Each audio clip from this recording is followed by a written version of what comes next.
let's read the question. Which one of the following phenomena supports particle nature of radiation?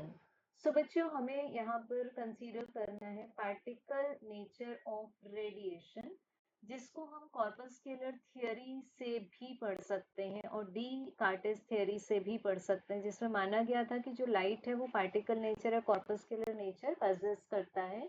सो हमें यहाँ पर given है 4 phenomena, इसमें से हमें बताना है कि कौन सा फिनोमिना पार्टिकल नेचर सपोर्ट करता है।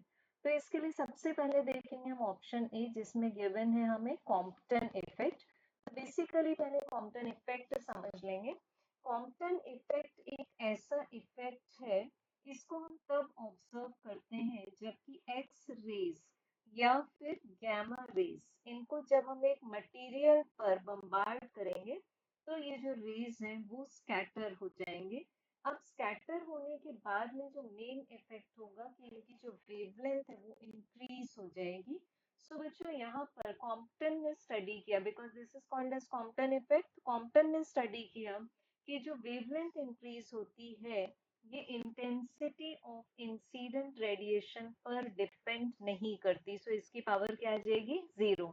जबकि लैम्डा डिपेंड करता है on the angle of scattering and on the wavelength of the incident beam. So यहाँ हम बोल सकते हैं कि बेसिकली कॉम्पटन इफेक्ट किस पर बेस्ड है? फोटॉन्स के इलेक्ट्रॉन्स के साथ इंटरैक्शन से बेस्ड है। सो यहाँ पर हम पार्टिकल नेचर कंसीडर कर रहे हैं, तो ऑप्शन ए करेक्ट हो जाता है। अब ऑप्शन बी देखते हैं, जिसमें हमें बताया हुआ डिफ्रैक्शन। तो diffraction is basically the bending of light waves around the corners of N obstacle.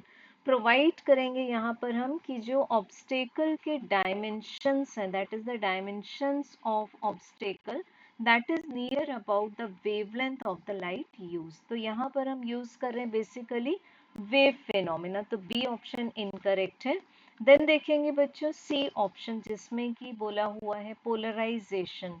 अब पोलराइजेशन डिस्टिंग्विश करता है कि वेव का टाइप कैसा है, इधर इट इज ट्रांसवर्स और इट इज लॉन्गिट्यूडिनल।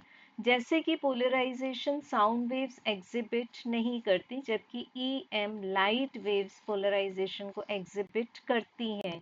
तो ये भी एक वेव फिनोमिना है, तो सी ऑप्शन भी इनकरेक्ट हो जाता है। And D option interference of light based है सुपरपोजिशन ऑफ वेव्स पर।